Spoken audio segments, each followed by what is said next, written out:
भासं शतादित्यभासं गदाचक्रशस्त्रं लसत्पीतवस्त्रं हसच्चारुवक्त्रं भजेऽहं भजेऽहम्।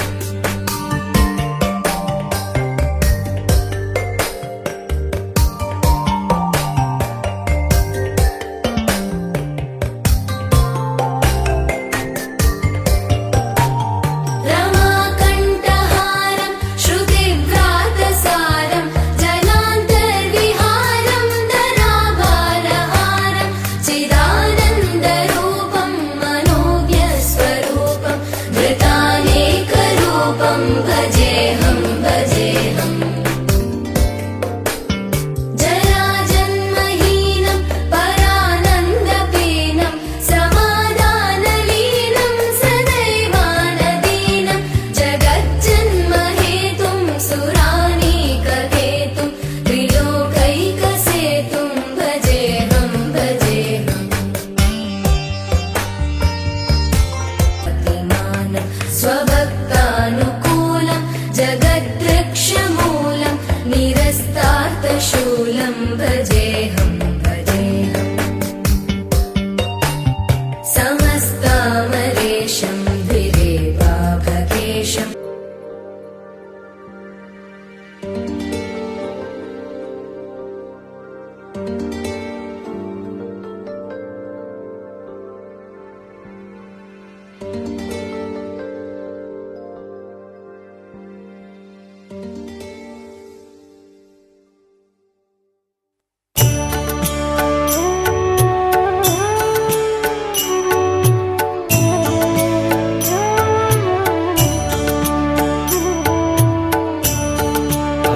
अघोराणां परो मन्त्रः नास्ति तत्त्वं गुरो परम्। अघोराणां परो मन्त्रः नास्ति तत्त्वं गुरो परम्। अघोराणां परो मन्त्रः नास्ति तत्त्वं गुरो परम्। अघोराणां परो मन्त्रः नास्ति तत्त्वं गुरो परम्।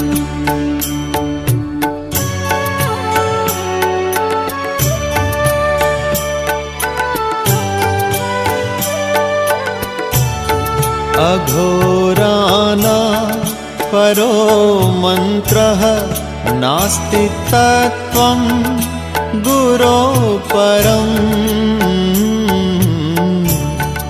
अघोराणां परो मन्त्रः नास्ति तत्त्वं गुरो परम्। अघोराणां परो मन्त्रः नास्ति तत्त्वं गुरो परम्।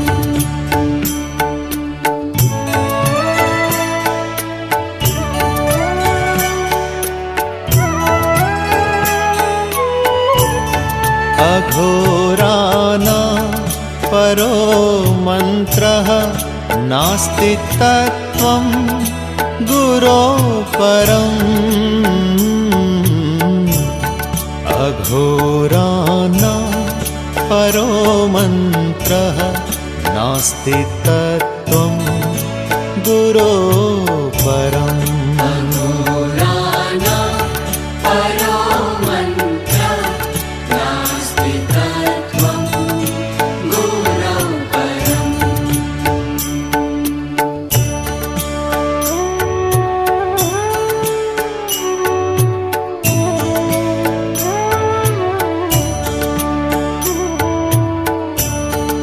अघोराणां परो मन्त्रः नास्ति तत्त्वं गुरो परम्।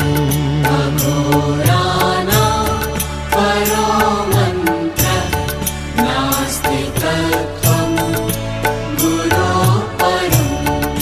अघोराणां परो मन्त्रः नास्ति तत्त्वं गुरो परम्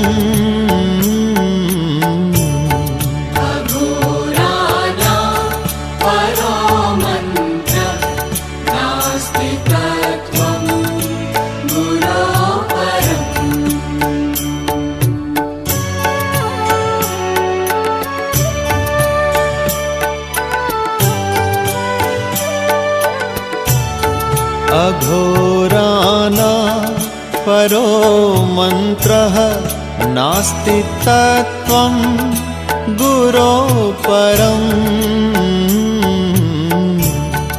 अघोराणां परो मन्त्रः नास्ति तत्त्वं गुरो परम् अघोराणां परो मन्त्रः नास्ति तत्त्वं गुरो परम् अघोराणां परो मन्त्रः नास्ति तत्त्वं गुरो परम्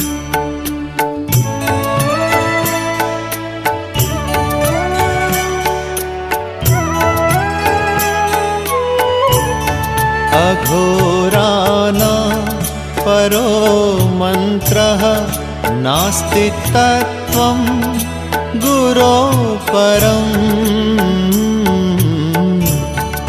अघोराणां परो मन्त्रः नास्ति तत्त्वं गुरो परम् अघोराणां परो मन्त्रः नास्ति तत्त्वं गुरो परम्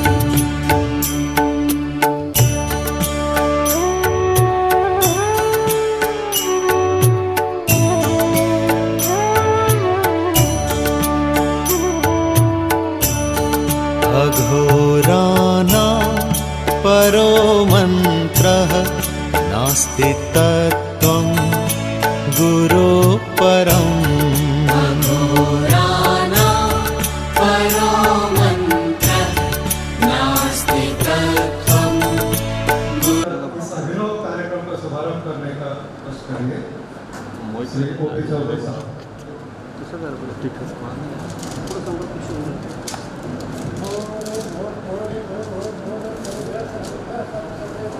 चल दे ऊपर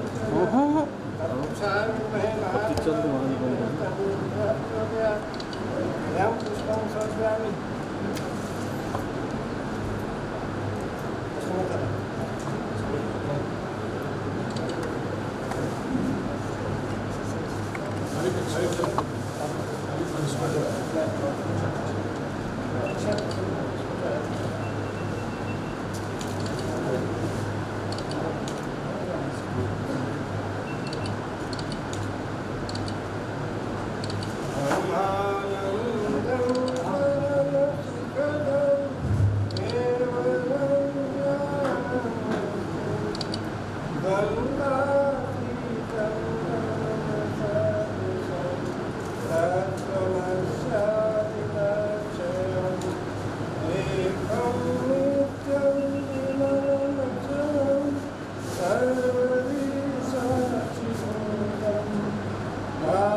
जनों से अनुरोध करूंगा कि वे कृपया माननीय श्री ओपी चौधरी साहब को पुष्पमाला भेंट करने की कृपा करेंगे।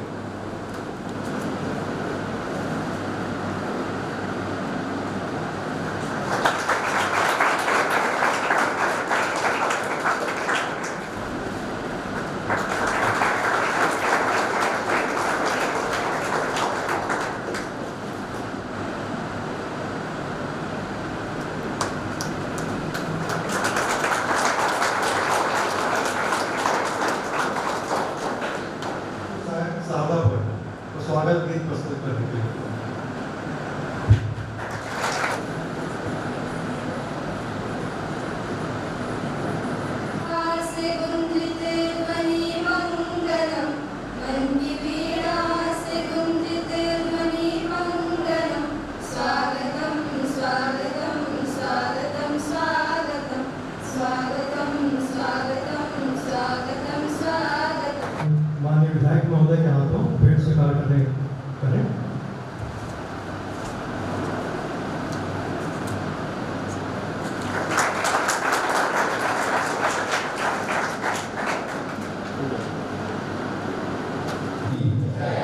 छत्तीसगढ़ महातारी की। मैं पूज्य बाबा भुवनेश्वर जी के चरणों में दंडवत प्रणाम करता हूँ। आदरणीय प्रियदर्शी बाबा जी के चरणों में दंडवत प्रणाम करता हूँ। और आज यहाँ उपस्थित हमारे शिक्षक वृंदों को भी मैं उनके एक पुण्य कार्य के लिए, समाज के सृजन के कार्य के लिए बहुत बहुत बधाई, शुभकामना और नमन करता हूँ। यहाँ से आपको मेरे छोटे भाई बहनों को जो गर्मी छुट्टी में मजा मारने के बजाय यहाँ पर अपने भविष्य को बेहतर करने के एक अभिनव और महत्वपूर्ण प्रयास का आप लोग हिस्सा बने। बेटा, आप लोगों को मैं इतना कहना चाहूँगा कि आप अपने जिंदगी के सबसे महत्वपूर्ण फेज को जी रहे हैं। आज हम लोग, जो लोग 40 साल के हो गए हैं, जो लोग 50 साल के हो गए हैं, जो लोग 55 साल के हो गए हैं, वो लोग चाहेंगे कि अपनी जिंदगी में कुछ नया कर लें, कुछ बड़ा कर लें। तो संभव है क्या? नहीं संभव। आप अपने जिंदगी के उस चरण में हो, उस स्थिति में हो जहां से अपना लक्ष्य कुछ भी निर्धारित कर सकते हो, उस लक्ष्य को प्राप्त करने के लिए सतत सार्थक संघर्ष कर सकते हो और उस लक्ष्य को प्राप्त भी कर सकते हो। तो सबसे महत्वपूर्ण बात है कि आप अपने जिंदगी के इस चरण में सबसे पहले बहुत गंभीर बनिए। जब बहुत आप सीरियसली चीजों को लेंगे तो अपने भविष्य को बहुत अच्छे तरीके से आकार दे पाएंगे। ये सबसे पहले आप अपने अंतर्मन में स्थापित करेंगे। दूसरी चीज मैं कहना चाहूँगा कि पूज्य बाबा जी ने जिस तरह के सामाजिक कार्यों को इस क्षेत्र में आगे बढ़ाया है, जिस तरह के मूल्यपरक सामाजिक जीवन को प्रोत्साहित किया है, जिस तरह से शिक्षा और स्वास्थ्य के क्षेत्र में अभिनव प्रयोग किए हैं, उस कड़ी में जो ये प्रयास जुड़ा है, उसके लिए मैं पूरे ट्रस्ट के प्रत्यक्ष और अप्रत्यक्ष रूप से जुड़े हुए सभी साथियों के प्रयासों को नमन करना चाहता हूँ। सबसे महत्वपूर्ण बात होती है किसी भी समाज के युवाओं की दृष्टि से कि हम उनका सही उम्र में कैसे शैक्षणिक विकास करें।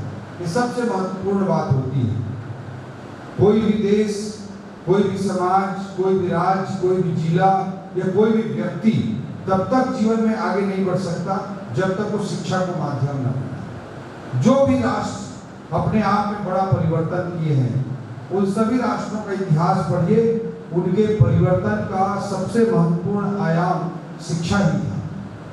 हमारे देश में मैकाले की जो शिक्षा पद्धति आई, उसके कारण बहुत सारे नुकसान हुए। ऐसी स्थिति में अपने आप के ब्रेन को खोलना, अपने आप के मस्तिष्क को खोलना, अपने व्यक्तित्व का विकास करना और सही ढंग से अपने आप को आगे बढ़ाना बहुत जरूरी है। आज भारत के संदर्भ में मैं बात करूं तो हमारे देश की 65% आबादी 35 वर्ष से कम आयु वर्ग के युवाओं की है। हमारे देश की 50% आबादी 25 वर्ष से कम आयु के युवाओं की है। आज पूरी दुनिया बूढ़ी हो रही है, लेकिन भारत युवा है। भारत देश की औसत आयु आज लगभग 29 वर्ष है, 29 ईयर्स है, जबकि जापान की औसत आयु 47 वर्ष है, यूरोप की औसत आयु 46 वर्ष है, अमेरिका और चाइना की औसत आयु लगभग 42 वर्ष है। ऐसी स्थिति में भारत की औसत आयु जो 29 वर्ष है, वो भारत के लिए बहुत बड़ा अवसर है पूरी दुनिया में स्थापित होने के लिए, पूरी दुनिया में अपने आप को शक्तिशाली बनाने के लिए। इसलिए अगर ये युवा आबादी को हम अच्छे तरीके से अच्छी दिशा दे पाएं, उनका सही तरीके से शैक्षणिक विकास कर पाएं और उनको पूरी दुनिया में कुछ अच्छा करने लायक बना पाएं, तो भारत को विश्व शक्ति बनने से कोई नहीं रोक सकता है। और अगर इस युवा आबादी को हम अच्छे तरीके से नहीं आकार दे पाए, नशा, अन्य प्रकार के व्यसनों में होकर फंस गया, कुछ अच्छा उसका शैक्षणिक विकास नहीं हो पाया, अगर भारत की युवा आबादी, तो भारत को डिजास्टर से कोई नहीं बचा सकता। तो इसलिए भारत के सभी युवाओं पर जिम्मेदारी है कि अगर आप जीवन में अच्छा करते हैं, अच्छा पढ़ते हैं, अच्छा करियर बनाते हैं, अच्छी जगह पे पहुंचते हैं, तो आप अपने और अपने परिवार के लिए तो अच्छा काम करते ही हैं। ये मानकर चलिए कि भारत को विकसित और शक्तिशाली राष्ट्र बनाने का रास्ता भी यही है। तो आप राष्ट्र निर्माण में भी योगदान दे रहे हैं, इस बात को सोच करके चलिए। मैंने आपको पहली बात कही, आपकी जिंदगी का ये सबसे महत्वपूर्ण समय है। ये पहले आप सबसे पहले मान लीजिए, स्वीकार कर लीजिए। दूसरा महत्वपूर्ण विषय है कि आप अपने दिमाग से किसी भी प्रकार के हीन भावना को, अपने अंदर के अविश्वास को पूरी तरह से समाप्त कर दीजिए, पूरी तरह से समाप्त कर दीजिए। आप ये मानकर चलिए कि मैं कुछ भी कर सकता हूँ, मैं कुछ भी कर सकती हूँ, जीवन में किसी भी लक्ष्य को मैं प्राप्त कर सकता हूँ। इस तरह के मानसिकता में अपने आप को ले आइए, ये सबसे जरूरी चीज होगी। सुपर 30 मूवी आप लोगों ने देखी है, आनंद कुमार की सुपर 30 फिल्म किसने देखी है? बहुत कम लोगों ने देखी। सुपर 30 बिहार में एक योजना चलती है जिसके तहत गरीब बच्चों को IIT के लिए तैयार किया जाता है आनंद कुमार जी के द्वारा। सब IIT में सेलेक्ट हो जाते हैं, तो उनके जीवन के ऊपर एक फिल्म बनी सुपर 30, और आनंद कुमार का रोल किरदार निभाया ऋतिक रोशन ने। तो ऋतिक रोशन के मुंह से उस फिल्म में डायलॉग बोलवाया संजीव दत्ता जी ने, जो फिल्म के स्क्रिप्ट राइटर हैं, मेरे बड़े अच्छे दोस्त हैं। उन्होंने एक डायलॉग बोलवाया ऋतिक रोशन से कि इन अमीरों ने अपने लिए खूब चिकना सड़क बनाया और हमारे रास्ते में गड्ढा ही गड्ढा छोड़ दिया। यही वो सबसे बड़ी गलती कर दिए कि हमको छलांग लगाना सिखा दिया। जिस दिन समय आएगा सबसे बड़ा और सबसे लंबा छलांग हम ही मारेंगे, ये ऋतिक रोशन बोलता है। तो जीवन में जब भी परेशानी आए, जब भी दिक्कतें आए, जब भी कठिनाइयां आए, तो उसके लिए प्रभु को धन्यवाद दीजिए कि हे प्रभु, आपने मेरे जीवन में कठिनाइयां भेजी हैं, उसके कारण मैं गड्ढे पर छलांग लगाना सीख रही हूँ, उसके कारण मैं अपने आप को मजबूत कर पा रहा हूँ। इस तरह के मानसिकता के साथ उस कठिनाई को फेस करें तो आप धीरे धीरे बहुत मजबूत इंसान बनकर उभरेंगे। और चाहे करियर हो, चाहे प्रशासन हो, चाहे बिजनेस हो, चाहे पॉलिटिक्स हो, सब जगह आप बहुत मजबूती से अपने आप के जिंदगी को अच्छे तरीके से आगे बढ़ा पाए। इस मानसिकता को अपने अंदर पैदा करें। मैं अपने जीवन का की जो जर्नी है, मेरे लाइफ की जो जर्नी है, उसको शॉर्ट में थोड़ा सा मैं बताना चाहूँगा। इसलिए नहीं कि कोई बहुत गुणगान करना, इसलिए आप लोगों को आत्मविश्वास हो सके कि अगर गोपी चौधरी उन परिस्थितियों से निकल के कुछ कर सकता है, तो हम लोग, आप लोग मेरे से बहुत ज़्यादा अच्छी स्थिति में हो, आप लोग जरूर कर सकते हो, ये आपको पूरा विश्वास हो जाएगा। इसलिए मैं अपने जीवन के कुछ अनुभवों को आप लोगों के साथ शेयर करना चाहता हूँ। मैं रायगढ़ जिले से, हमारे रायगढ़ 17 किलोमीटर दूर बाएं गाँव में पैदा हुआ। जब 7.5 साल का था तो मेरे पिताजी का निधन हो गया। पिताजी सरकारी नौकरी में थे, प्राइमरी स्कूल में टीचर थे, उनका निधन हो गया जब मैं 7.5 साल का था। मेरी माँ 4ठी क्लास तक पढ़ी हुई है, 4ठी क्लास तक की मेरी माँ पढ़ी हुई है। और उस समय हम लोग छोटे छोटे सरकारी स्कूलों में पढ़ाई किया करते थे।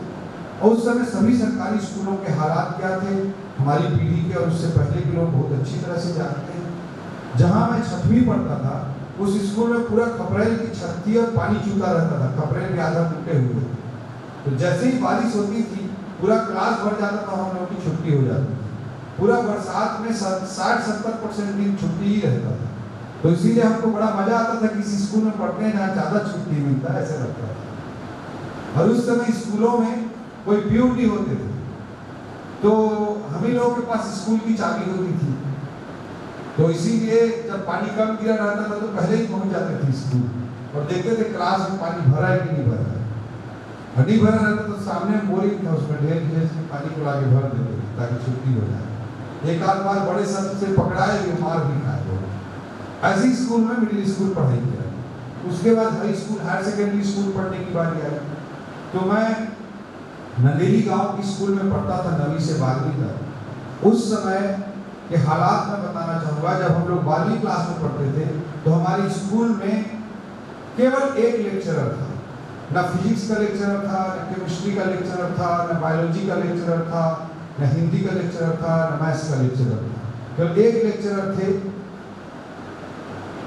अंग्रेजी, इंग्लिश, केवल एक मात्र लेक्चरर। और जब हम लोग 12th क्लास में पढ़ते थे तो पूरे साल भर में मैथ्स की 4 क्लास हुई थी, पूरे साल भर में मैथ्स की 4 क्लास हुई। ऐसे हालातों में मैं 12वीं की पढ़ाई की। 12वीं की पढ़ाई करने के बाद मैं भिलाई पहुंचा। भिलाई बहुत फेमस थी, आज भी फेमस है IIT के सिलेक्शन के लिए, मेडिकल के सिलेक्शन के लिए। लेकिन मैं तो IAS तैयारी की दृष्टि से गया था। जब मैं भिलाई गया तो आपको बताना चाहूँगा, पूरे भिलाई के सारे किताब दुकानों को मैं खोज डाला। तो मेरे को IAS की तैयारी करने के लिए अगर 50 किताबों की जरूरत थी तो बड़ी मुश्किल से 4-5 किताब मिल पाई। वो किताब ही नहीं मिलता था भिलाई। फिर मैं राजधानी रायपुर गया। रायपुर में जाकर के मैं फिर पूरे सदर बाजार की जितनी किताब दुकानें हैं उसको खोजा। तो वहाँ पर भी 2-4 किताब और मिली, बाकी किताब मिल ही नहीं पाई। इस तरह के हालात न केवल रायगढ़ जिले के गांव में थे, न रायगढ़ इस तरह के खराब हालात रायगढ़ जैसे शहरों में भी थे, उससे भी ऊपर छत्तीसगढ़ की राजधानी रायपुर और भिलाई जैसे सुप्रसिद्ध शहरों में भी IAS की तैयारी के हालात। फिर मैं फर्स्ट ईयर में था, तभी मसूरी अकेडमी जाने के लिए गया। छत्तीसगढ़ एक्सप्रेस में चढ़ा, मैं दिल्ली पहुंचा। जिंदगी में पहली बार दिल्ली गया था, बहुत डर लगता था बड़े शहरों में जाने में। दिल्ली में जब मैं उतरा पहाड़गंज स्टेशन पे, तो फिर उसके बाद मैं ISBT गया, इंटर स्टेट बस टर्मिनल। वहाँ बस पकड़ा और मैं देहरादून पहुंचा। देहरादून से खुली जीप में चढ़ के, जो सब लोगों को लेके जाते हैं, उसमें चढ़ के मैं मसूरी पहुंचा। मसूरी में पहुंचा और जाते हुए मैं लवासना पहुंचा। लवासना कौन सी जगह है? Lal Bahadur Shastri national academy of administration, जहाँ IAS की लोग तैयारी करते हैं। तो मैं जब बड़ी मुश्किल से 18-19 साल का था, फर्स्ट ईयर में, तब मैं मसूरी पहुंचा था। और मैं जब गेट पे पहुंचा, इतनी मशक्कत करके मैं पहुंचा था, डरते डराते, तो वहाँ पे मेरे को गार्ड ने जोर से हड़काया, तुम अंदर नहीं जा सकते। तो मेरे आंख में आंसू आ गए, बहुत छोटा था मुझसे। और मैं मन में सोचा कि मैं IAS जरूर बनूंगा। और एक दिन यही गार्ड मेरे को सैल्यूट करके दरवाजा खोल के अंदर बुलाया। इस सोच के साथ मैं वापस आया, दिल्ली में किताबें इकट्ठा किया, फिर कुछ दिन भिलाई में रहा, फिर दिल्ली में रहा। दिल्ली में एस्बेस्टस की छत के नीचे रहता था, कब्रिस्तान के पास में रहा हूँ। इस तरह से जगहों में रहते थे हम लोग, इस तरह से काम करते करते आगे। बट मैं इतनी सारे एडवर्सेस थे, इतने सारी समस्याएं थी, इतनी सारी दिक्कतें थी। बट दूसरी तरफ एक मन में बड़ा मजबूत जुनून था। जब मैं 10-11 साल का था तो माँ के पेंशन का प्रकरण नहीं बन पा रहा था, तो गौशाला के पास, तो वहाँ पर आते थे, तो माँ का पेंशन का प्रकरण बन ही नहीं पा रहा था। तो फिर एक दिन हम लोग कलेक्ट्रेट गए, और कलेक्टर को मैंने बताया कि हमारे पेंशन का प्रकरण नहीं बन पा रहा है माँ। तो कलेक्टर ने जिला शिक्षा अधिकारी को बहुत बुला के जोर से डांटा, और उसके बाद तुरंत हमारा काम 3-4 दिन हो गया। तो उस समय बड़ी मुश्किल से मैं 10-11 साल का था। तो मेरे मन में आया कि भाई कलेक्टर तो बड़ा तोप चीज होता है, कलेक्टर बनना है। और उस जुनून को इतने विपरीत परिस्थितियों में भी मैं लेकर चलता रहा और IAS की परीक्षा में आसानी से सफल हो गया। मैं आपको बताना चाहूँगा, मैं जितना एफर्ट करना चाहता था उसका आधा ही एफर्ट कर पाया था, उसकी आधी ही कोशिश कर पाया था मैं IAS बना।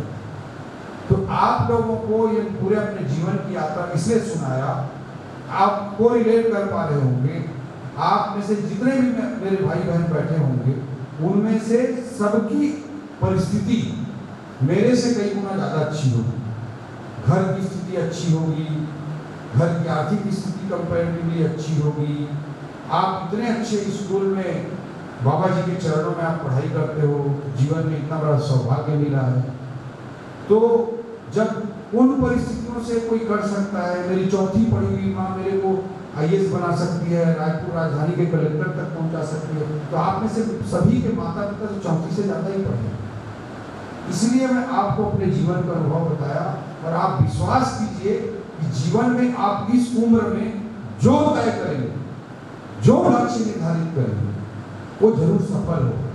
मैं अपने जीवन की, खुद की जीवन की आप बीती इसलिए बताया आपको क्योंकि हम मोटिवेशनल स्पीकर बुलाते हैं और दुनिया भर की बातें करते हैं। हम अपने जीवन के, अपने आसपास के लोगों के जीवन से, आपके खुद के माता पिता पड़ोसी कई सफल लोग होंगे, उनके जीवन के असली अनुभव से सीखिए कि जीवन में सब कुछ किया जा सकता है, ये संभव है। और आज इस उम्र में अगर आप ये मान लोगे तो दुनिया की कोई ताकत आपको सफल होने से नहीं रोक सकती।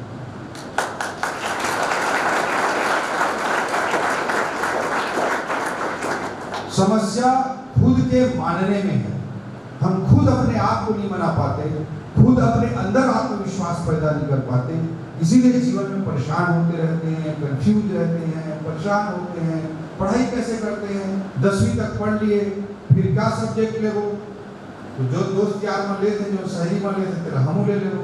11वीं हो गया, 12वीं हो गया, 12वीं के बाद क्या कर वो बोलते कि कॉलेज पढ़े जा, तो कॉलेज पढ़ने पहुंच गए। फिर कॉलेज में ग्रेजुएशन हो गया, ग्रेजुएशन के बाद क्या कर वो पोस्ट ग्रेजुएशन कर वो, पीजी कर वो। फिर पीजी एडमिशन हो गया तो कई लोगों को सनक रहती है, 4, 6, 8 सब्जेक्ट में पीजी कर डालते हैं। फिर कोई एमफिल कर डालता है, पीएचडी कर डालता है। और 20-20 साल, 18-18 साल की पढ़ाई करने के बाद अगर हमको कोई कहे कि जीवन को अपने तरीके से जियो, तो हम 20 साल की पढ़ाई करने के बाद 20,000 भी कमाने की स्थिति में नहीं रहते। तो ऐसे गिनती की पढ़ाई का शिकार नहीं होना है। मैं आप लोगों को ये भी निवेदन करता हूं। जब मैं आईएएस का इंटरव्यू देने के लिए गया, चोकीला अय्यर मैडम का बोर्ड था और उन्होंने मेरे को पूछा, you are just graduate mister Chaudhary, you are just graduate, आपने केवल ग्रेजुएशन तक की पढ़ाई की है?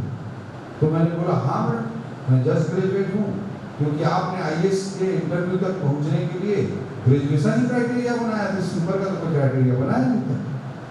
I was very clear in my life कि मुझे आईएएस बनना है, इसलिए ग्रेजुएशन किया। तो उन्होंने बोला कि अगर ग्रेजुएशन क्राइटेरिया नहीं होता तो तुम ग्रेजुएशन भी नहीं करते क्या? तो मैं बोला बिल्कुल नहीं करता, क्योंकि मैं गिनती की पढ़ाई में विश्वास नहीं करता। मैंने ये लाइन वहाँ पे इंटरव्यू में बोली। और ईमानदारी के साथ मैं कहना चाहता हूँ आपको कि वो आईएएस बनने के बाद भी कई सारे लोग बहुत सारे कोर्स कर लेते हैं। मैं ग्रेजुएशन के बाद एक और कक्षा की पढ़ाई जीवन में और नहीं की। ज्ञान का अर्थ अपने व्यक्तित्व निर्माण से होना चाहिए। ज्ञान का के लिए प्रयास अपने खुद के जीवन को संभालने के लिए, आजीविका को संभालने के लिए होना चाहिए। शिक्षा और जीवन का जो वैभिन्न है, जो दोनों के बीच की दूरी है, वो समाज के लिए और किसी व्यक्ति के लिए बहुत खतरनाक है। ये मैं विशेष रूप से मानता हूँ। अब मैं आईएएस की नौकरी छोड़ दिया 13 साल बाद, 13 साल नौकरी करने के बाद आईएएस की नौकरी छोड़ दिया। जब मैं राजनीति में आ गया, हमारी पार्टी की सरकार चली गई, मैं चुनाव हार गया। अब उन परिस्थितियों में रह रहे थे, तब मेरे दिमाग में आया कि भाई गांव में खेत है, उसमें खेती करनी चाहिए, अच्छी खेती करके दिखाना चाहिए, लोगों को विश्वास दिलाना चाहिए कि खेती के माध्यम से भी अच्छी कमाई की जा सकती है, अच्छा जीवन को संभाला जा सकता है, प्रकृति के साथ रह करके अपने क्वालिटी ऑफ लाइफ को इम्प्रूव किया जा सकता है। रोज सुबह उठते हैं, जाकर खेत में काम करते हैं, तो अपने आप अपनी सेहत सुधरती है। तो मैंने खेती को फोकस करना चालू किया। तो मैंने 4 महीने तक खेती की इतनी पढ़ाई की, तो एग्रीकल्चर में पीजी किया हुआ आदमी भी उतना पढ़ाई नहीं किया हुआ। मैंने 3-4 महीने निकली पढ़ाई। जब मैं आईएएस की नौकरी छोड़ दिया था, इकोनॉमिक्स मेरा फेवरेट सब्जेक्ट था। जब मैं आईएएस की तैयारी करता था, अच्छी मेरी समझ थी, थोड़ी बहुत इकोनॉमिक्स की समझ थी। जब मैं आईएएस की नौकरी छोड़ दिया था, तो इकोनॉमिक्स और स्टॉक मार्केट का डायरेक्ट कोरिलेशन है। तो स्टॉक मार्केट में मैंने काम करने का निर्णय लिया। मैं 2008 में भी पढ़ता था, स्टॉक मार्केट सीखने की कोशिश करता था, ये सब चलता रहता था। तो मैंने फिर तय किया कि भाई स्टॉक मार्केट का अध्ययन करना चाहिए, ये मैंने तय किया। और जब इस बीच में जब हम विपक्ष में काम कर रहे थे, मैंने बहुत गहरा अध्ययन किया स्टॉक मार्केट। और जब अध्ययन करते करते फिर मैं अपने विश्वास के दम पे काम करना चालू किया। और जब कोरोना आया था, उस समय मैंने 2 करोड़ रुपए उधार लिए और स्टॉक मार्केट में काम करना चालू किया। और 4 साल के अंदर उस 2 करोड़ को एक पॉइंट पर 22 करोड़ रुपए तक पहुंचाया मैंने। 11 गुना 4 साल में 2 करोड़ रुपया 22 करोड़ बन गया, 20 करोड़ रुपए की कमाई हो गई। तो हमारे जीवन में हमको किस ज्ञान की जरूरत है, उस ज्ञान के लिए हमको प्रयास करना चाहिए। ज्ञान बौद्धिक जुगाली के लिए मात्र नहीं रहना चाहिए। जीवन का और ज्ञान का, जीवन का और शिक्षा का डायरेक्ट कोरिलेशन होना चाहिए। इस चीज को आप अच्छे तरीके से जीवन में लेकर चलिए, हमेशा सफल होंगे। आज की हमारी पढ़ाई कैसे हो गई, कॉलेज कर लिए, फुल पैंट शर्ट पहनना सीख गए, उसके बाद कोई दूसरा काम करना नहीं चाहता। गाड़ी चलाना है तो ड्राइवर नहीं मिलेगा, आप 15,000 भी देना चाहोगे नहीं मिलेगा, राइस मिल में काम करने वाला नहीं मिलेगा, आपको अच्छा गार्डनिंग करने वाला नहीं मिलेगा, प्लम्बर आपको नहीं मिलेगा, इलेक्ट्रीशियन आपको नहीं मिलेगा, और चारों तरफ बेरोजगारी है। इस चीज से समाज को भी बचाना है और अपने आप को भी बचाना है।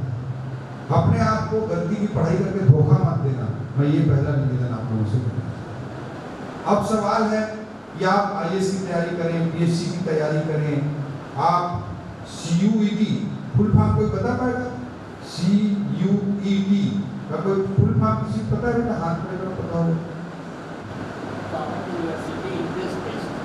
सेंट्रल यूनिवर्सिटी एंट्रेंस टेस्ट, ठीक है। देश के जितने भी केंद्रीय विश्वविद्यालय हैं, सेंट्रल यूनिवर्सिटी, भारत सरकार के यूनिवर्सिटी, उनके लिए एंट्रेंस एग्जाम होता है, उसमें प्रवेश के लिए एग्जाम होता है। और देखो हम अपने जीवन में क्या करना है, क्या हमारा प्लानिंग है, उसको अगर हम नहीं किए रहेंगे तो हम कभी भी सफल नहीं हो सकते। CUET ही रास्ता है जिससे आप देश के प्रतिष्ठित विश्वविद्यालयों में अपना चयन सुनिश्चित कर सकते हैं। तो हमको उसके बारे में जागरूक होना पड़ेगा, ठीक है। कोई एग्जामिनेशन जो 12th क्लास के बाद होता है, उसकी सीरियस तैयारी 10th के बाद जरूर चालू हो जानी चाहिए। और जो कोई भी एग्जामिनेशन जो ग्रेजुएशन के बाद होता है, उसकी सीरियस तैयारी 12th के बाद अनिवार्य रूप से हो जानी चाहिए। इतना कंपटीशन है देश में, 10 लाख लोग IAS का फॉर्म भरते हैं, 150 लोग IAS बनते हैं, तो हम कैसे सफल होंगे? इस चीज को आप अच्छे तरीके से समझ लीजिए कि लॉन्ग टर्म प्लानिंग करके अपने आप को उसके लिए जब तक तैयार नहीं करेंगे तब तक कंपटीशन में नहीं टिक पाएंगे। अभी स्कूल मात्र का कंपटीशन है, थोड़ा ऊपर जाओगे तो जिले का कंपटीशन आएगा।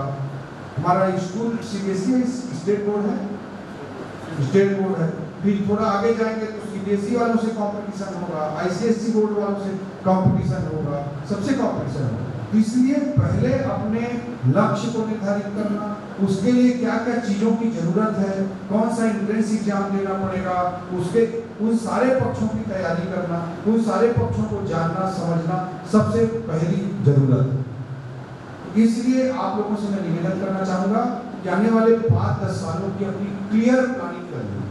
सोचिए कि आप क्या करना चाहते हैं, क्या बनना चाहते हैं, उसके लिए कौन सा एग्जाम देना पड़ेगा, कौन सा क्वालिटी अपने अंदर डेवलप करना पड़ेगा। अकॉर्डिंगली आप पढ़ाई कीजिए, अकॉर्डिंगली आप सब्जेक्ट चयन कीजिए, अकॉर्डिंगली अपने व्यक्तित्व को उस तरह से निर्मित कीजिए।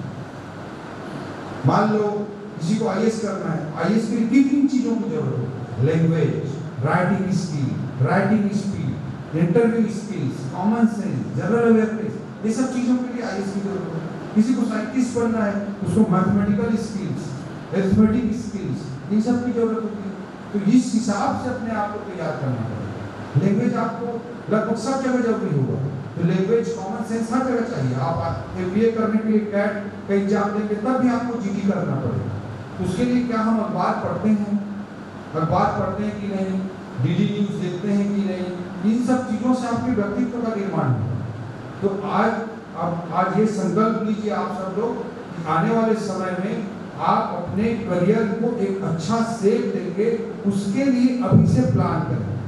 जो बच्चे 12th में हैं या 10th में आए हो, 10th के बच्चों, 12th के बच्चों को सबसे पहली जरूरत है कि अपना जो सिलेबस है, जो आपके स्कूल का जो किताब है, जो सिलेबस है, उसको अच्छे तरीके से, गहन तरीके से आप अध्ययन कीजिए। ये आपका पहला कार्य है, क्योंकि इस एज में आ गए।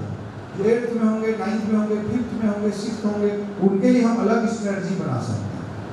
तो लेकिन आप यहाँ पे 10th और 12th वाले बच्चे, तो जो 10th में है, 12th में, सबसे पहले अपने कोर्स को अच्छे से कंप्लीट करिए, क्योंकि दोनों साल आपके लिए बहुत इंपॉर्टेंट है। अभी दायां बायां बहुत ज़्यादा सोचने की जरूरत नहीं है। जो बच्चे 12th क्लास में या जो 10th में, दोनों की आप गहन तरीके से अंडरस्टैंडिंग डेवलप करिए। जिसको IIT करना है, IIT के बारे में गहनता के साथ अपनी समझ विकसित करिए। जिसको नीट करना है, डॉक्टर बनना है, उसके अकॉर्डिंगली आप विकसित करिए। तो ये आप तय करिए कि आपको क्या करना चाहते हो, और उसी के अनुसार चीज़ों का अध्ययन करिए कि कौन सी परीक्षा देनी पड़ती है, उसके लिए कौन सी गाइड अच्छी होती है, कौन सी किताब अच्छी होती है।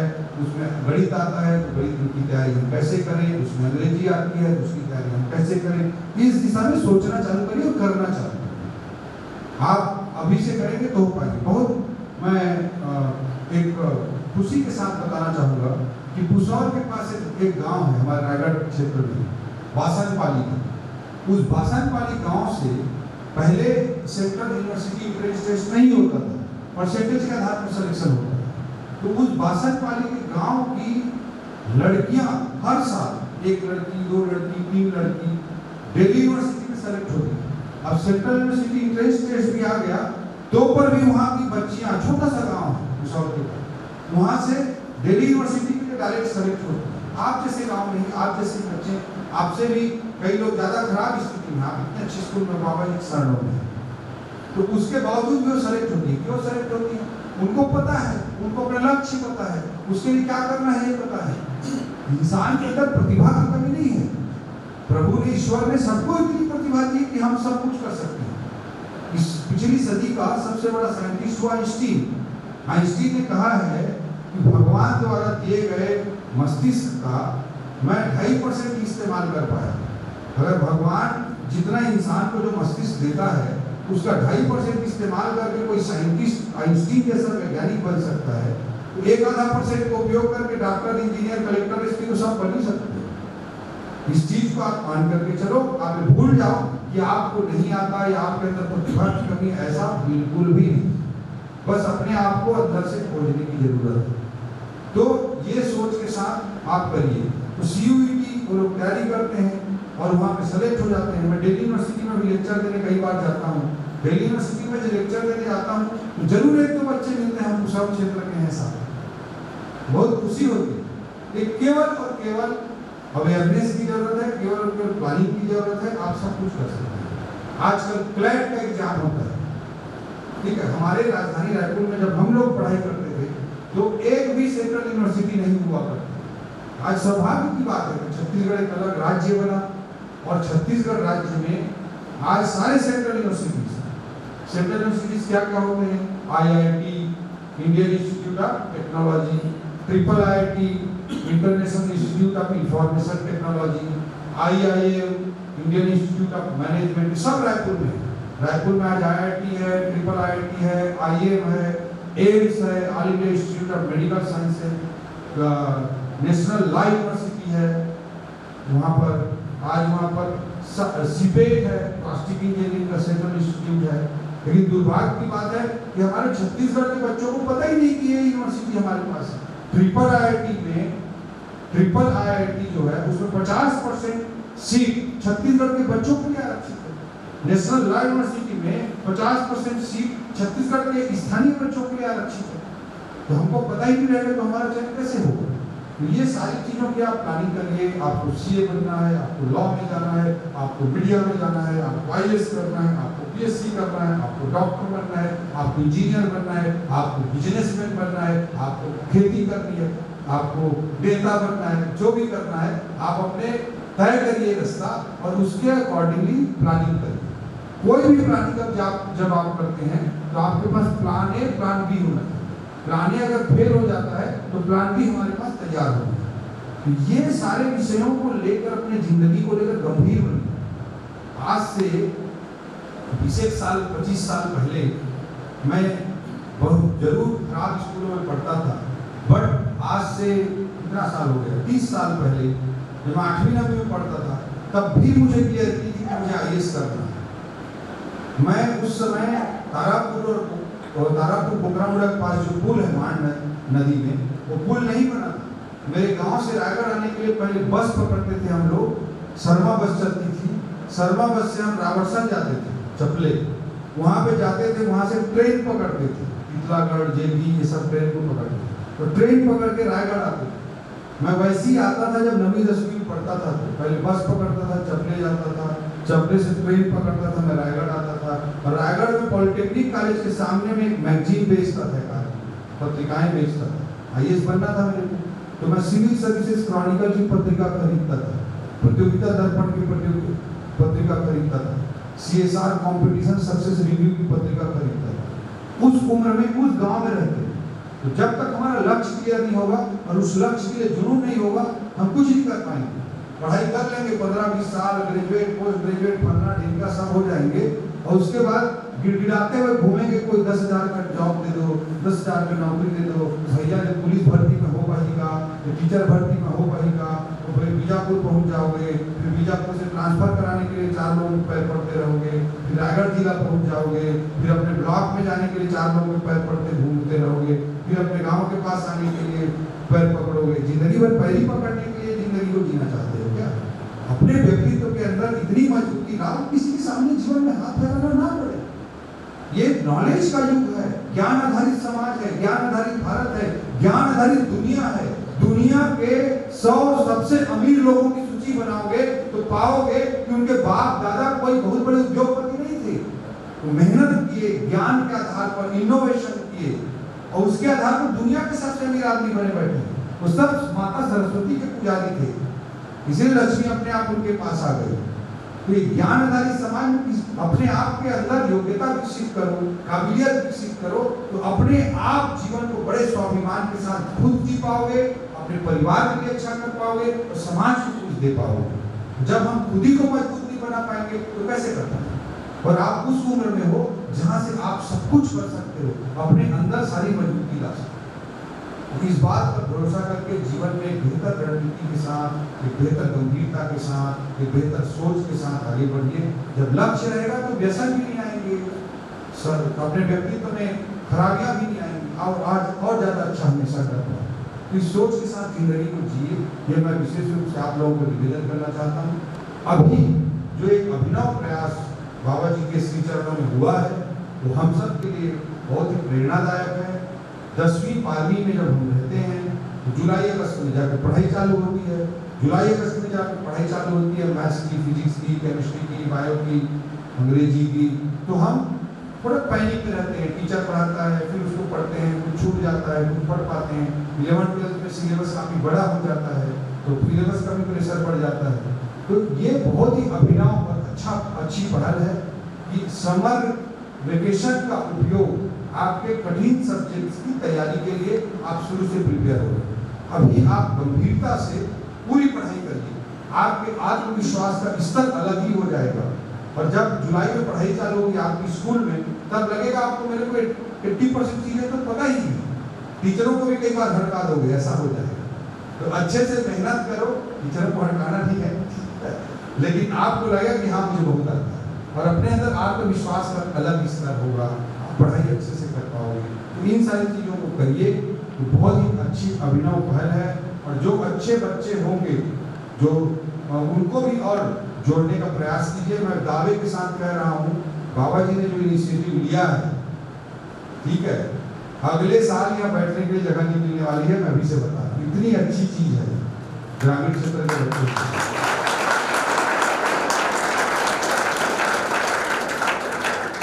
और सभी शिक्षक साथियों को भी मैं बहुत बहुत प्रणाम करता हूँ कि आप लोगों ने इस पुनीत कार्य में जो अपना पुनीत योगदान देने का निर्णय लिया है। और बाबा जी के श्री चरणों में मैं निवेदन करना चाहता हूँ कि इस तरह के शैक्षणिक कार्यों में मेरी जितनी बड़ी भूमिका वो तय करेंगे, उतना बड़ा मैं आशीर्वाद मैं मानूंगा।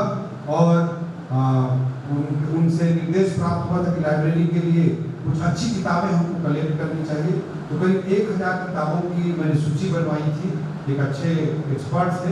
तो उसमें से 1000 में से 750 किताबें आज आ गई हैं, आपकी लाइब्रेरी में रखवा दी गई है।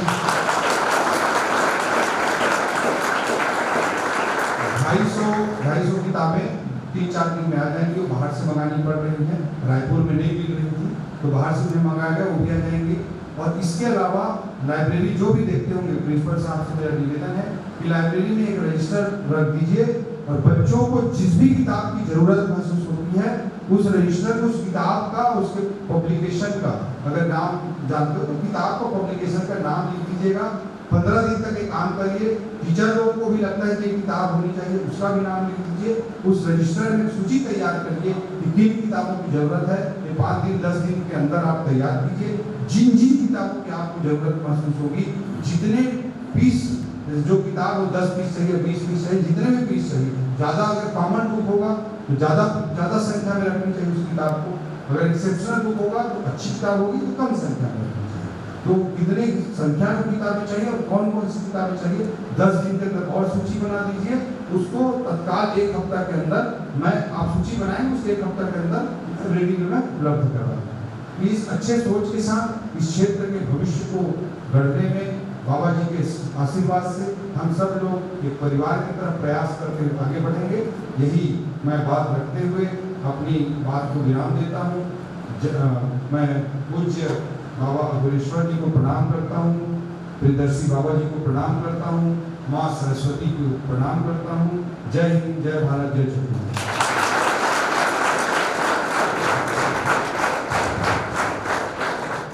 अब मैं पूज्य बाबा जी से करबद्ध निवेदन करता हूँ आशीर्वचन के लिए। क्षेत्र के लोकप्रिय विधायक आवास पर्यावरण मंत्री छत्तीसगढ़ शासन गोपी चौधरी जी इस कार्यक्रम में सहयोग देने के लिए उपस्थित सभी शिक्षकगण, ट्रस्टीगण, मीडिया से जुड़े हुए सभी हमारे प्रेमीगण, सामने उपस्थित सभी छात्र छात्राएं एवं आसपास से आए हुए सभी गणमान्य नागरिकों, तो आप लोगों ने अभी मंत्री जी द्वारा दिए गए अपने अनुभव सुना, जो उन्होंने आपको बताया, अपने साथ साझा किया, कितना विषम परिस्थितियों में रह करके भी और सरकारी स्कूल में पढ़ करके भी उन्होंने अपने संकल्प के द्वारा इस ऊंचाई को प्राप्त किया है। और इनका सदैव ही जुआ लोगों के प्रति आकर्षण रहता है, युवकों के लिए क्या कर दे, क्योंकि जुआ ही आगे देश में भविष्य बनने वाले है। हमसे भी जब भी मिलते हैं तो जुआ भारत की संस्कृति, छत्तीसगढ़ की संस्कृति के बारे में सभी बातें करते रहते थे। और यह जो कार्यक्रम का शुरुआत है यह इन्हीं की प्रेरणा। हम लोग कोरोना से पहले छोटा कार्यक्रम करते थे, अपने बच्चों के स्कूल में जो बच्चे हैं जो कमजोर हुआ करते थे उनके लिए क्लास लगाते थे, उसी में आसपास के कुछ बच्चे और आ जाया करते थे।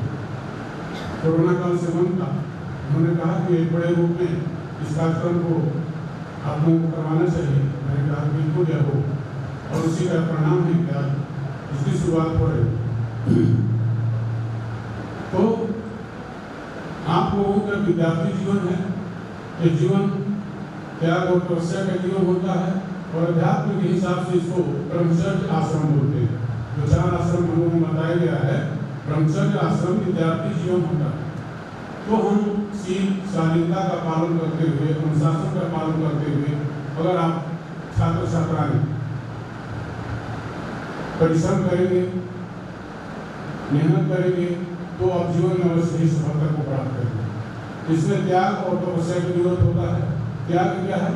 बुरे विचारों का परित्याग करना है, बुरे साहित्यों का परित्याग करना है, बुरे रीतियों का परित्याग करना है, जो कि जिनको पढ़ने में रुचि ना हो, और हमें उन सभी संसाधनों का जो हमारे लक्ष्य तक पहुँचने में बाधा पैदा करते हैं, उन सभी संसाधनों का भी परित्याग करना है।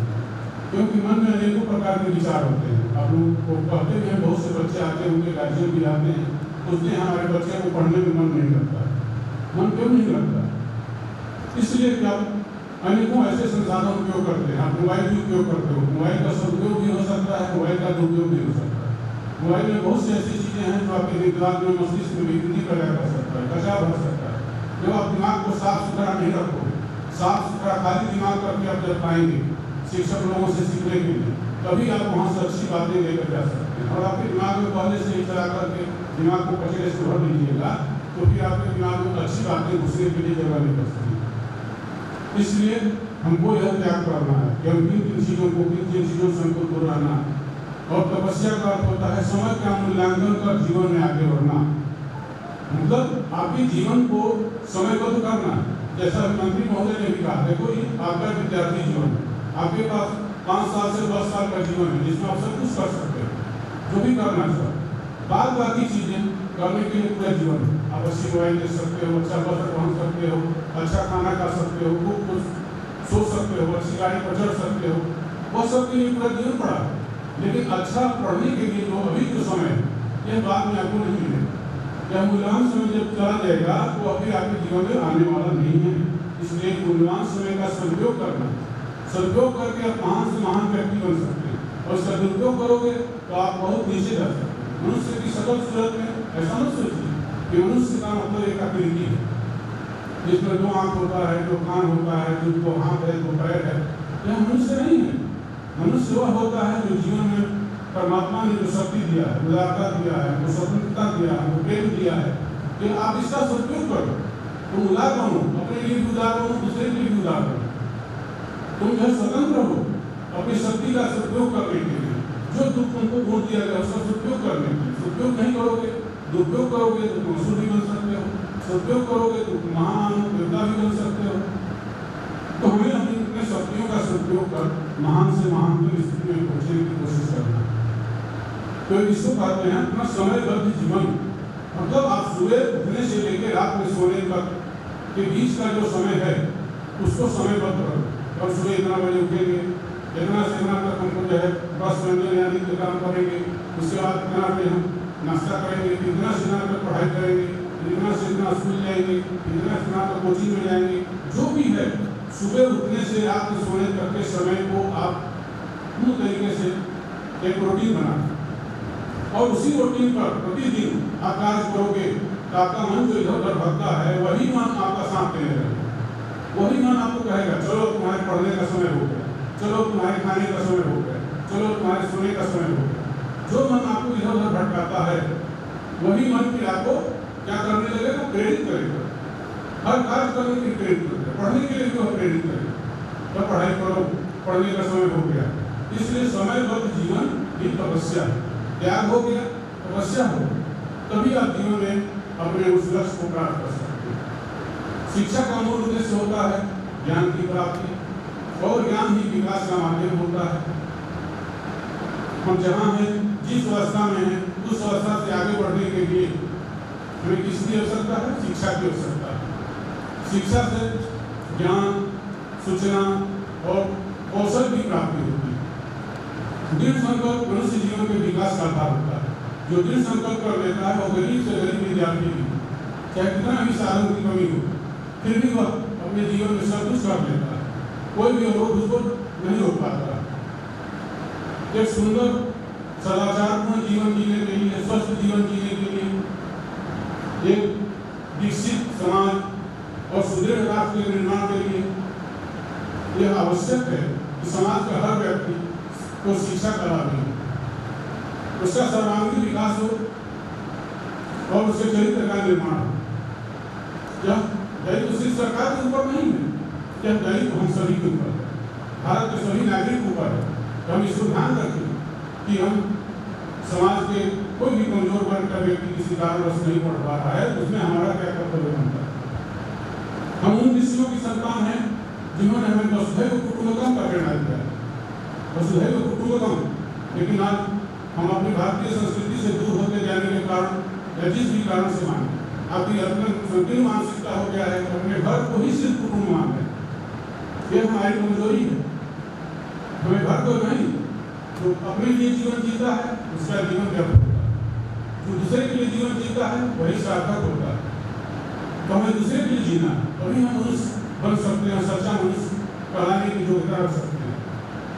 तो हम वसुधैव कुटुंबकम की कहाँ से शुरुआत करें? गाँव से, क्योंकि गाँव, कई गाँवों को एक साथ जोड़िएगा तो जिला बनता है, कई जिला एक साथ जोड़ने से प्रदेश बनता है, कई प्रदेश एक साथ जोड़ने से देश बनता है, कई देश एक साथ जोड़ने से विश्व बनता है। हम यहाँ से शुरुआत करें तो हम ग्रामों कुटुंबकम, हम ग्रामों कुटुंबकम की प्रेरणा से शुरू करें। आम लोगों के हम नागरिक के हिसाब बोल रहे हैं। सच्चा मनुष्य अगर बनना है, मनुष्य बन करके देश, समाज और राष्ट्र के लिए हमें कुछ करना है। कभी जीवन जीविका चलाना नहीं, वह तो पशु पक्षी भी अपने परिवार को पालता है। आप लोग अगर महान बन के, इंजीनियर बन के, डॉक्टर बन के, IAS बन के, IPS बन के सिर्फ अपनी परिवार चला लेंगे तो उससे नहीं होगा। आपको सम्मानपूर्ण जीवन जीने के लिए योग्यता की जरूरत है और सम्मानपूर्वक जीवन जी सके लेकिन हम जिस भूमि में पैदा हुए हैं, जननी जन्मभूमि स्वर्गा तभी करिए। अरे हमारे जिसने जन्म दिया है वो एक माता है, जिसके इस मिट्टी में हम पले हैं, खेले हैं, उसका वो भी एक माता है जो हमें अन्न देती है, औषधि देती है, अनेकों प्रकार के फूल फल देती है, जो हमारे शरीर को विकसित करने में मदद करता है। उसके प्रति हमारा ऋण है, उस ऋण को हम कैसे चुकाएंगे?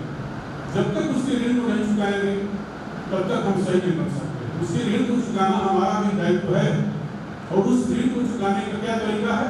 हम अपने गांव को अपना परिवार समझें। और कोई भी मैं समझता हूँ ऐसा गाँव आज नहीं है जिस गाँव में 5-10 शिक्षक ना हो, 5-10 इंजीनियर ना हो, डॉक्टर ना हो, और भी पढ़े लिखे लोग हैं जो भी पढ़े लिखे खेती करते हैं, वकील ना हो, ऐसे लोग हैं। लेकिन अपना परिवार को ही, हर को ही परिवार समझेंगे तो नहीं, अपने गाँव को अपना परिवार समझें, अपने गाँव के लिए कुछ समय दें। उन बच्चों को जो साधारण हैं, आर्थिक रूप से कमजोर हैं, किसी कारण से पढ़ नहीं पा रहे हैं, उनको पढ़ने की प्रेरणा दें, उनके लिए कुछ खाने की व्यवस्था कर दें, कलम की व्यवस्था कर दें, समय बना दें। जिस भी रूप में हम अवरुद्ध करते हैं तभी हम इस मातृभूमि के ऋण से ऋण हो सकते हैं, जिसको भारत माता करते हैं। इसके ऋण से ऋण होना इस मनुष्य जीवन के लिए बहुत आवश्यक है, वो हमारी उत्तरदायित्व है, हमारी जिम्मेदारी है, भारत के हर नागरिक। तो इस रूप में हम अगर चलेंगे, ग्रामम कुटुंबकम, यह गाँव मेरा परिवार है, और उस गाँव को विकसित करने के लिए हमारा क्या क्या आवश्यकता है, क्या क्या हम उसमें योगदान दे सकते हैं, जो संभव। या मैं नहीं पा रहा हूँ कि भाई आप कितना देंगे, क्या देंगे, जो भी आपके पास समय है तो समय दीजिए, कागज है कागज दीजिए, कलम है कलम दीजिए, बच्चों को सही शिक्षा दीजिए। और गाँव में जो गलत विकृतियाँ घुस रही हैं, इस रूप में नशा के रूप में, नशा भी हमारी आने वाली पीढ़ी को बहुत नुकसान कर रहा है। उसके बाद जुआ और सट्टा भी घुस रहा है। इन सब चीज़ों को हमको बहिष्कार करना है, हर व्यक्ति का कर्तव्य। ये मत सोचिए वो कर रहा है, हम बोले तो उससे हमारी दुश्मनी है, तब फिर नहीं होगा। आप अपने घर को सुधारने के लिए जिस प्रकार अपने बच्चे को डांटते हैं, फटकारते हैं, अधिकार बनता है। इसी तरह से गाँव में भी अगर किसी तरह की विकृति है, गंदगी है, उसको भी दूर करने का हमारा कर्तव्य बनता है। और किसी देश के जो हमारा ऋण उससे ऋण होने के लिए संत महात्मा लोग भी प्रयासशील रहते हैं, वही तरफ करते हैं, वही चाहते हैं क्षेत्र में कुटुंब, इस ग्रामीण क्षेत्र में जो रहते हैं, संसद में रहते हैं, हमारा परिवार है, इनके विकास के लिए हमको क्या करना है। इसी के माध्यम से संस्कृत का भी निर्माण हुआ है। इतना अच्छा ढंग से बनाने का उद्देश्य क्या था कि गांव के बच्चे में ही भावना न हो, वे न सोचे कि हम ही शहर में रहते, बहुत अच्छे मीडियम में, अच्छे स्कूल में पढ़ते, हमको भी अच्छी गुणवत्तापूर्ण शिक्षा मिलती। तो उन सब चीज़ों को मेंटेन करने का कोशिश किया गया है। अच्छे शिक्षकों को ला करके, अच्छे जो है बैठने की व्यवस्था करके, उन्हें ही भावना न हो, वही उन्हें को समझे हम शहर से कम नहीं है, और हमारे अंदर भी क्षमता है। तो हमारे पिछले 4-5 साल आप जो है 10वीं क्लास के रिजल्ट को देख सकते हैं, बोर्ड परीक्षा कि ग्रामीण में पढ़ने वाले बच्चे, और जबकि उनके ट्यूशन की भी व्यवस्था नहीं है, ट्यूशन भी गाँव में नहीं करते, शहर के लोग सालों भर ट्यूशन भी कर देते हैं, फिर भी इनका नंबर देखिए 80, 85, 95 तक जाते हैं बच्चे। यह क्या है? जब यहाँ के शिक्षक लोगों की मेहनत है, या फिर प्रेरणा स्रोत लोग जो आते रहते हैं, जाते रहते हैं, सभी भावक चिंतनशील हो रहे हैं कि हमारे बच्चे को पढ़ाना है, उन्हें जागरूकता आ रही है। तो जागरूकता पैदा करना हम सभी लोगों का कर्तव्य है। हम अपने गाँव में इतनी जागरूकता पैदा करें कि जो न पढ़ने वाला बच्चा है वो भी पढ़ना शुरू कर दे। और जैसा कि मंत्री जी ने कहा कि जो है भाई इतने विषम परिस्थिति में आप लोग उससे अच्छी परिस्थिति में रहते हैं, आप चाहो तो बहुत कुछ कर सकते हो, आपके पास उस तरह का व्यवस्था है, संसाधन है। और एक नया प्रयास के रूप में आप लोगों के सामने विकल्प रखा गया है कि आप इसमें आकर के इसका जो है भरपूर लाभ उठाइए, शिक्षक को सुनिए, अच्छे गुण सीखिए, विद्या अध्ययन कीजिए। लेकिन आप जब तक जो है एक तपस्वी की तरह अपना जीवन नहीं बनाएंगे, लापरवाही को रोक रहेंगे, सतर्कता नहीं रहेगी, तब तक आप जीवन में सफल नहीं हो सकते। आप संकल्प कीजिए, जीवन में एक लक्ष्य बनाइए और लक्ष्य तक पहुँचने के लिए प्रयास कीजिए। और आम आदमी का जो कर्तव्य होता है अपने गार्जियन के रूप में, तो आपको अवश्य ही मुझे सहयोग मिलेगा। तो मैं यही चाहूँगा भाई पढ़ लिख करके जो बनना है वो एक मनुष्य भी बनना है, एक अच्छा अधिकारी बनो, एक अच्छा व्यापारी बनो, एक अच्छा कृषक बनो, एक अच्छा इंजीनियर बनो, एक अच्छा वकील या जज बनो, जो भी बनो, लेकिन मनुष्य बनना जरूरी है। अगर हम मनुष्य नहीं बनेंगे देश के लिए कुछ नहीं कर सकते, सिर्फ अपने घर परिवार में इन्वेस्ट कर रहे हैं। तो हमारे संत महात्मा लोग ने कहा है कि कभी आप गाँव से शुरू करके आप देश तक को अपना कुटुंब मान सकते हैं, और कभी आप मनुष्य जीवन में जो आपका ऋण है देश के प्रति उसे ऋण हो सकते हैं। माता का ऋण है, पिता का ऋण है, गुरु का ऋण है, देश का ऋण। हमारे गुरुदेव भी कहते थे, मैंने माता और पिता और गुरु के ऋण से ऋण हो गए, लेकिन देश का ऋण अभी हमारे ऊपर बाकी है। इसलिए देश की सेवा करना, देश के लिए सोचना, देश के लिए चिंतन करना, आने वाली पीढ़ी को चरित्रवान बनाना, चरित्र की विश्व, क्योंकि जो चरित्रवान होता है वो भी बहुत महान होता है। इसीलिए जो है लक्ष्मण जी ने रामायण में आपको देखा हो कि भगवान राम जी ने, मर्यादा पुरुषोत्तम जी ने लक्ष्मण जी को रावण के पास सीखने के लिए भेजा, जब उसे नीति शास्त्र सीखी, उसने उनको क्या शिक्षा दी है? उसने कहा कि देखो, हम तुम्हारे भाई से हर तरह से महान हैं, हम उनसे ऊंचे कुल में पैदा हुए हैं, हमारे पास सैन्य शक्ति भी बहुत ज्यादा है, धन संपत्ति भी बहुत ज्यादा है। उस समय जब बुलाने से बाहर होकर के लड़ाई के मैदान में गए तब फिर भी हम आज मृत्यु शैया पर पड़े हुए, इसलिए कि हमारे पास चरित्र नहीं है। भगवान के पास एक चरित्र है, और चरित्र जीवन में सफलता की कुंजी होता है। हमें चरित्र पर भी ध्यान देना, और चरित्र संस्कार से बनता है, संस्कार के समूह को चरित्र कहते हैं। हमें चरित्रवान भी बनना है, माता पिता का सम्मान करते हुए, माता पिता का आदर करते हुए, समाज में बूढ़े बुजुर्गों का आदर करते हुए, उनका आशीर्वाद लेकर आप लोग आगे बढ़ने की कोशिश करेंगे, अवश्य महान बनेंगे। जैसे कहा गया कि प्रातः काल उठे रघुनाथा, माता पिता गुरु नाम ही माता। भगवान रामचंद्र जी प्रातः काल उठते थे, अपने माता पिता का चरण स्पर्श करके सिर में लगाते थे। माता पिता और गुरु का, माता पिता की अवज्ञा नहीं करनी चाहिए, उनका चरण स्पर्श कर सिर में लगाते हो तो आपका मस्तिष्क ठीक रहेगा, आपका हृदय ठीक रहेगा। नहीं तो मस्तिष्क का विकास हो जाए, हृदय में भाव न हो, तो फिर आप किसी दूसरे का मदद नहीं कर सकते। इसलिए कहा गया है अपने स्वदेश के प्रति प्रेम भी होना चाहिए, और आपकी स्वतंत्रता भी होना चाहिए, आपकी उदारता भी होना चाहिए।